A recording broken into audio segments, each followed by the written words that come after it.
E-L-O-E-J,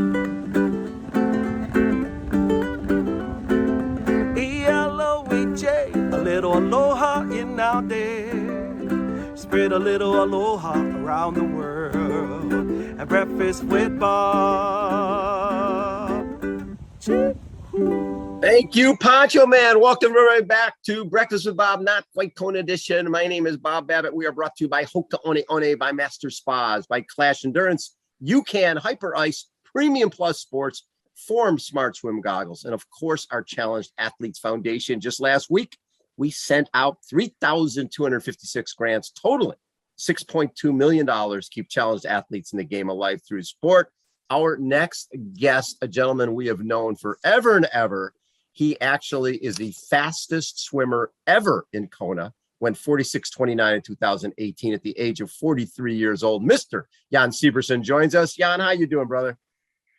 Good morning, and thank you very much for having me on the show. Doing great, thank you. So you are here in the States. Are you bringing Sailfish, your wetsuit company, to the U.S.? Yes, that's correct. We've been in Europe for 15 years now, and actually we've expanded well beyond wetsuits at this point. But at the moment, we're only bringing the wetsuits to the US, and we started our US campaign about a week ago in San Francisco, and we'll go across the entire country over the next 3 months period. Yeah, no, I mean, now Sailfish, you guys are up to what, 120 products that you have under your line? Roughly 120 products in the line. But the core of the line, and I mean, I'm born in the water. The brand is born in the water, so the core of the line is still wetsuits. But there's also tri gear, there's swimwear, there's accessories, there's all sorts of things. Well, speaking of all sorts of things, you've represented Patrick Lange, right? Two-time Ironman World Champion, and you represented him during that period. So talk a little bit about Patrick, because when you started working with him was when? Well, I think it basically started when you sent me a text in 2016, the day. I think it was still on Saturday, like right after the race, yes. And you said, "Hey, this kid Patrick Lange who just took third place? I want to invite him tomorrow for breakfast with Bob at the Four Seasons." And I kind of like this was kind of the start of actually the. My work with Patrick, because he said, "Oh, this guy, that guy," and that's how it all started. It was very informal in the beginning, and then the media attention and the sponsorship requests and all that sort of stuff that came really like in a big fashion. When it came in, he needed somebody to deal with it, and I had been in the wetsuit or in the sailfish business for pretty much good 10 years, 11 years. And so that was also for me a new thing to do, become a sports agent, and really enjoyed it. It was great. Well, it was fascinating because when he took third in 16, he broke the run course record, right? And so now as his guy, was there a lot of buzz going back to Germany in terms of media going, "Oh my God, this guy took third," or not that much because you had Jan winning the race? Well, it was a clean sweep for the Germans back then, right? Sebastian was in second, but I think the noteworthy fact also was that Patrick had served a penalty on the bike. Yes. So if you would have subtracted those 4 or 5 minutes, he would have already been right up there, either with Jan or maybe slightly ahead of him. You never know. But I think Jan was very alert at that point already that there's something coming up, and Sebastian as well. But I think, and that was probably also good for Patrick in that first after that third place. He was still a little bit under the radar, and they were still all celebrating Jan and Sebastian. So that gave him another year. So the 2017 year when he won for the first time, it still gave him kind of like a year to be a little bit under the radar and not so much in the spotlight. I mean, that obviously changed quite dramatically in 2017. So now you have some media requests in 16, but when he wins the world championship, and breaks a course record in 17. How did that change in terms when you guys come back to Germany? Now it's got to be everybody wants him. Oh yeah, I mean that was absolutely insane, you know. And I mean, I did the race in 17 as well, and I remember after that, I flew to Maui for another 4 or 5 days, and I really think that Monday, Tuesday, Wednesday, I basically worked 24 hours nonstop because of the time difference. You know, it's AM PM switch, basically 12 hours time difference. You know, I would do stuff during the day just to sort things out, and then at night when Germany would awake, I would organize the return. We had a reception at the airport. Then Lufthansa called us and they wanted to fly us home, and he was booked on a different airline, so we had to get that rerouted. And then all the TV stations called, and okay, so we scheduled. Okay, we're going to do a day in Berlin. We're going to do a day in Hamburg. We're going to do a day in Munich. And so, I mean, it was really something also for me, living the jet set life for a couple of weeks or so. But then he was really full on into the spotlight. Yeah. Well, and then one of the toughest things to do in sport is to come back and defend your title, and not just defend, but then be the first guy to go under 8 hours. That's so yeah. Now that was immediate, even crazier that year. Oh, that topped it all, I would say, in 2018. I mean, he had a perfect day. I got the swim record. Yes. It was that day really changed both of our lives, I would say, to a great degree. He proposed on the finish line, and I found out about it during my run and on the run course. And you know that you know, those, let's say, those 6 to 8 weeks post Kona up to Christmas, those were just, they went by in a flur. It just, you know, it was unbelievable. But I think it also, I mean, it also took a lot out of him, and I think that's also, it was kind of like for 2019 when things fell apart. You can only fly so high for so long, and yeah, then there were other things that were neglected probably, and I also think in general you need some downtime, and we didn't have that there. You know, and now I can understand when Jan Frodeno and Felix, his manager, you know, when they said, like, in the third year, when Jan wanted to win Kona a third time in a row, you know, they hadn't had a vacation or a few days off in like almost 3 years, and I can relate to that and how it feels. And you know, at some point you're just done, you know. And I think that's what happened then in 2019. But 2018, I mean, it was that Kona. You know, for Patrick, for myself, it'll definitely, and for the sub 8, it goes down into the history books. So speaking of your trying to get that course record, right, in 2013, I think you missed it by 6 seconds, something along that line. 2003, and, yes, yeah. Oh wait, 2003. Sorry, 2003. You missed it by 6 seconds. And so you were chasing that for 17 years. You're chasing that for a long time, trying to get that record. And I looked at some of your training leading into the 2018, and we're talking 5 weeks leading in, 10 times 400, you know, basically under 440 per 400, 110 pace. You weren't a young man. You're 43 years old. How hard was it to recover from those type of workouts?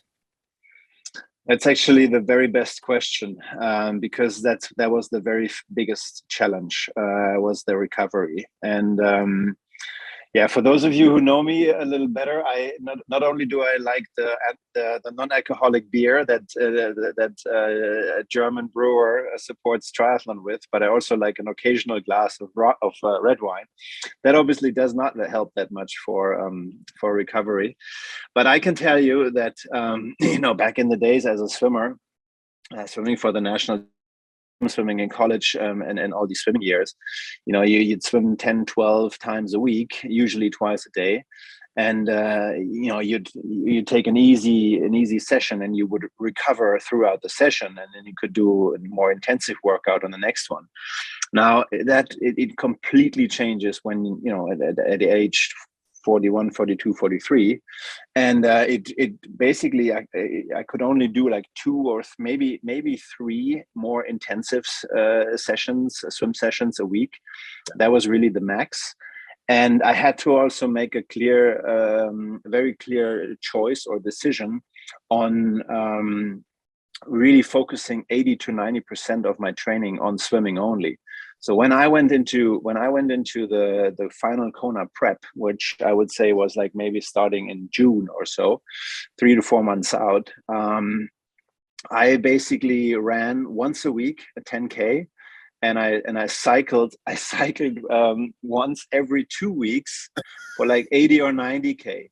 So if you look at if I and then of course the swimming, right? But I went into Kona, and the last 3 months heading up to Kona was basically a marathon for the month and 180K for the month, and that for 3 months in a row. That was nothing.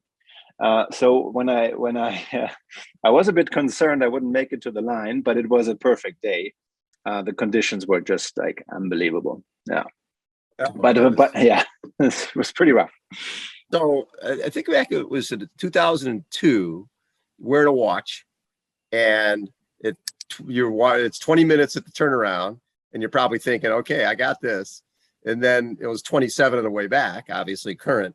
So you didn't use a watch this time, right? In 2018. That's right. So 2001, 2, 3, and 4, I always swam with a watch, and I sometimes looked at it. And there used to be also a clock at the turnaround boat. Yeah. I think it wasn't any. It's not anymore because everybody starts at a different time now.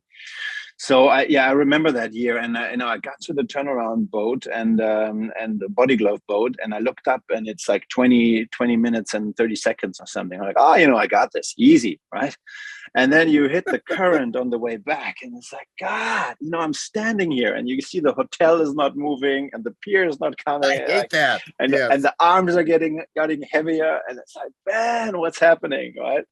But it also taught me that lesson that I learned from, if you want to break that record, I mean, at least for me, you have to give it all. You have to fully focus on that. Yes, you have to finish the race in order for it to count, but you have to give 100% for those 3.8 kilometers of swimming. Otherwise, there's no chance you can do it. So when you do break the record, it doesn't count unless you finish the bike in the run. So it's not like you can go get breakfast. You've got to go and do a 112-mile bike ride and a 26.2-mile run. How hard was that? Because like you said, 90% of your training for those last number of months was swim. And now, by the way, I got to go put these bike shoes on that I haven't really worn much. And then I got to go run. That must have been, of course, you're on a high from you just broke the record, but it's not really official until you get to the finish line. Oh, absolutely. And, first I was reminded by Andrew Messick, the CEO of Ironman, who was in the transition area. And he said, Jan, great job. And congrats on the record. But remember, you got to bring it all the way to the line. And I think this is where also lifetime kilometers or lifetime mileage comes in, and also knowing your body really inside out so that you don't overdo it. And I had nothing else to really accomplish on that day other than to get to the line. And so basically it's, I watched my nutrition, made sure that I ate well, made sure that I drank well. And the conditions on the bike were really perfect. I mean, there was hardly any wind. I think, on the way back, if there would have been a bit of wind, that would have easily added an hour to my total time. And then I took it easy on the marathon. I basically a jog, but still, I mean, 10:30 wasn't like or 10:20, whatever it wasn't the worst of all times. I think I also hit a second record in that race because I think I was the guy or the athlete that was passed the most. Yes. on that day. So, I mean, what else can you ask for? I had two records on a day, the swim record and the guy who's getting past the most. And there were a bunch of people who knew that I was chasing that record, and they found out that I broke it. So here and then somebody wrote by or ran by and said, "Hey, Jan, great job. You got the record finally, 17 years later, 18 years later." So it was I hit a few lows on the run, but overall it was really you remind yourself, okay, you got the record, and you just got to make it, and that lifts you up. And with Patrick winning, and I was actually walking up Palani when he came down, and I looked at the watch of the car, and I think it was at 7:40 something. And I was like, holy shit, right? This is gonna be sub 8, and there's a lot of work waiting for me at the finish line. So at the same time, as the manager, the sooner you get there to the finish line, the more work is waiting for you. So I take it easy. That is funny. So growing up, was it making the national team, getting to the Olympics? That was in swimming. Was that always the goal? Yeah, I grew up as a skier and a swimmer, and at some point I had to make that, or I made the decision to become a swimmer.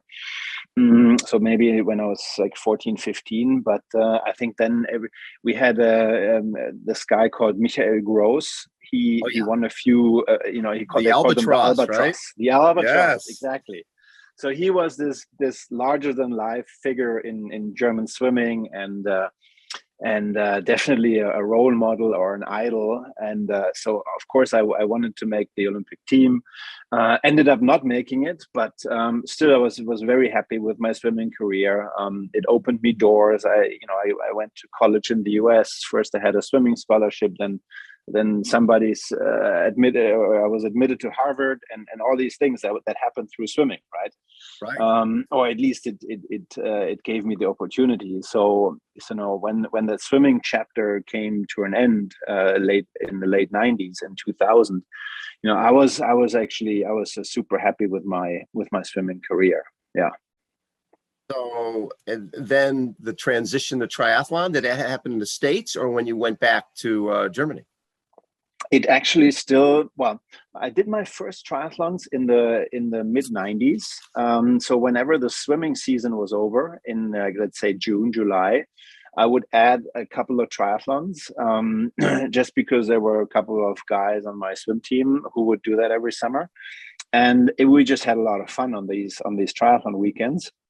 And then there was one guy who would go frequently to Ironman Hawaii. And back then, that was exotic. Like, that was really exotic. I mean, those were the crazy guys. Those were like these out of this world guys. And I was like, maybe one day.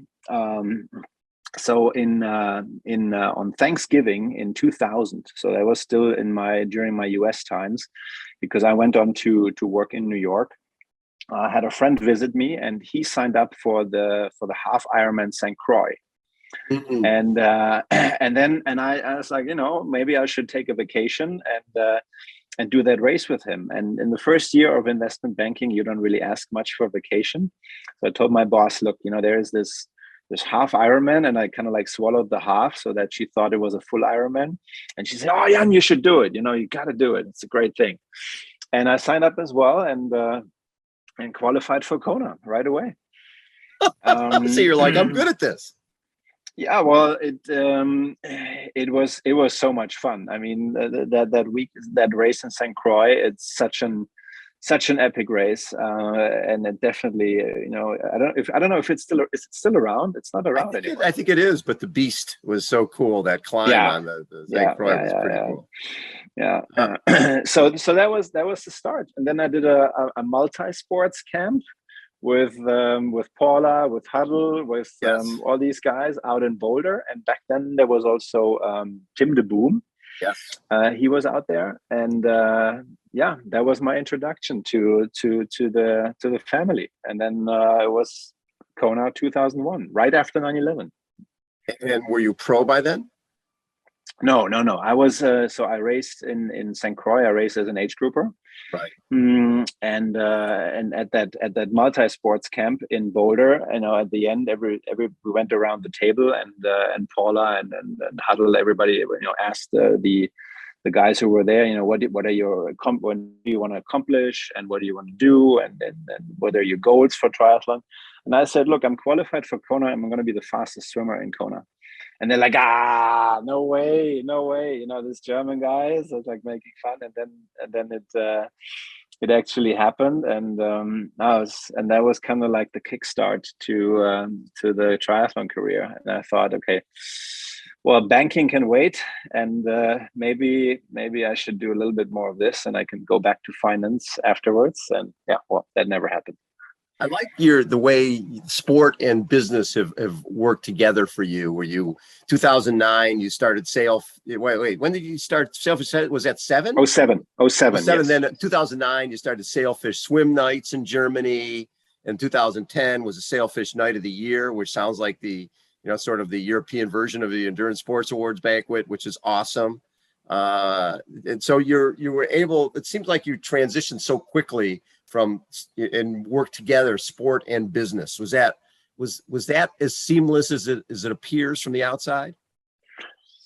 That's a very good question. I don't think it was as seamless, and I never saw, like, coming out of college, I never saw myself as an entrepreneur, right? I was like, okay, I go get a job, I do this, and then maybe climb up some corporate ladder. I have no idea. But I wasn't really thinking about doing something that making a profession out of a hobby. So that was but it kind of like developed, and I started I started out back in 2004. I started out selling wetsuits. Back then it was Xterra wetsuits, right, in Germany and in Europe, and that was great fun, sort of on the side.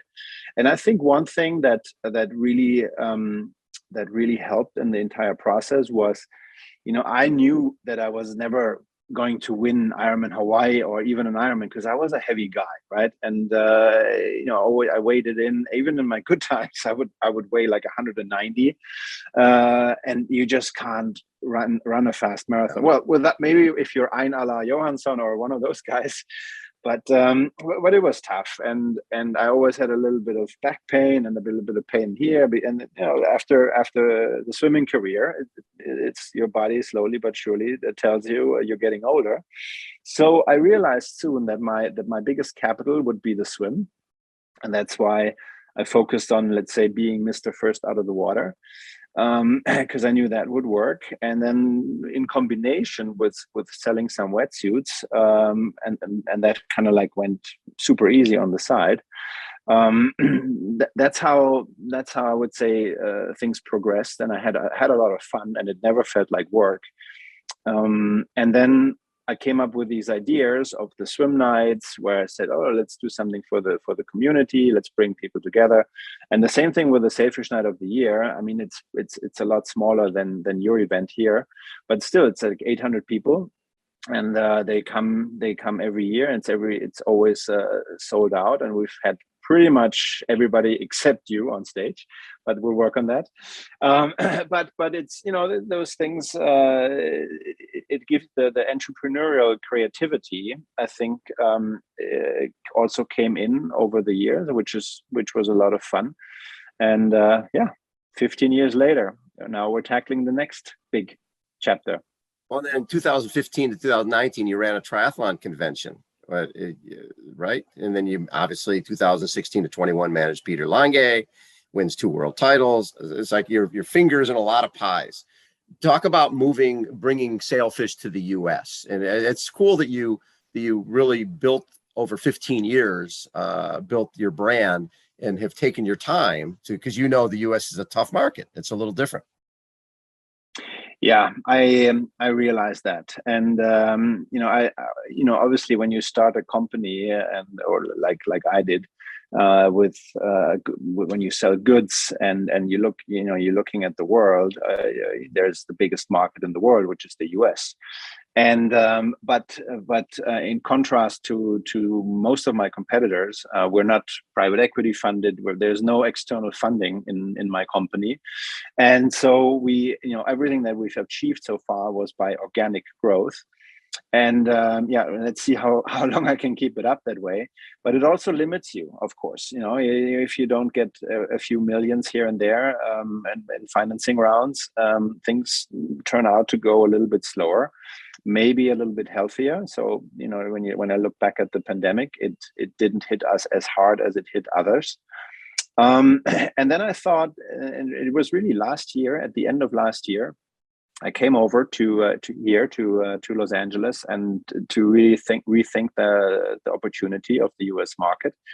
And I looked at it and I said, look, there's one very big player that appears to be I don't want to say moving out, but it appears to be refocusing on different product lines. Then we're coming out of the pandemic, so the sport of triathlon is definitely gonna get some good growth again. And I think another super important factor was I hired, let's say, a very good, very strong right-hand man in Germany, Dennis, who joined us from Bosch, and he's really running our day-to-day operation now in Germany, and he's got it very well under control. So I can venture out into new waters, if you want to say it like that, without having to fear that that our home territory is being neglected in any way. So there's like 3, 4, 5 important factors that kind of like told me, okay, now is the time. And then the next question was obviously how to approach the US market when you don't have a big, huge marketing budget. And so we decided that we're going to go for this roadshow and really do some grassroots level marketing, meet with clubs, meet with teams, meet with coaches, do clinics, do open water swims. So we'll advertise them on social media, etc.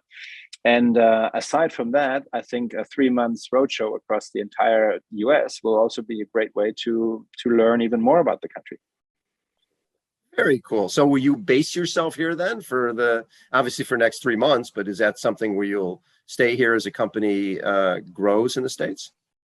So we are set up in Portland, in Oregon. That's where our warehouse is, and but we're actually going to be driving across the US. So I've got about 50 wetsuits in the back of my car.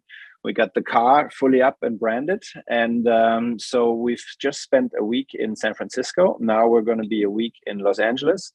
Next week we'll come down to San Diego. Then it's on the way to St. George. Of course, you have to stop in Vegas for a couple of nights. Yes.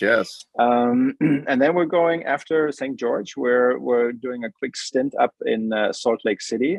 Sarah Crowley, she's got some good contacts up there, and she's an athlete of ours. And then we'll spend a week in Boulder, and then Chicago, and then over to the East Coast, and we'll end up in Boston on July 4th, on Independence Day. That'll be our last day. Wow, you've got a busy schedule, man. And so you're going to come to San Diego so I can give you a tour of the CAF building. I would love to see that next week. Yes. Yeah, congratulations on everything you've done. It's always been such a pleasure to see you at the races, and you're building organically, man. It's very, very cool what you're doing, and congrats on everything you've accomplished. Thank you so much, Bob. Thank you. No, it's also been great also to always help to grow the sport as well, and not only to look at ourselves or myself at the product itself, but also to bring in the community, to do charity functions, etc. And I think it's so rewarding to do that for the greatest sport on earth, I think. I couldn't agree with you more. The idea is to grow these sports, and once people come out and see it and feel it and touch it, they realize how great it is and how it changes your life for the better in every single way. Jan, thank you, buddy. Appreciate your time. Thank you so much for having me on the show. Jan Sibbersen has been our guest, everybody. Again, Breakfast with Bob, not quite Kona edition. We'll catch you next time. See ya.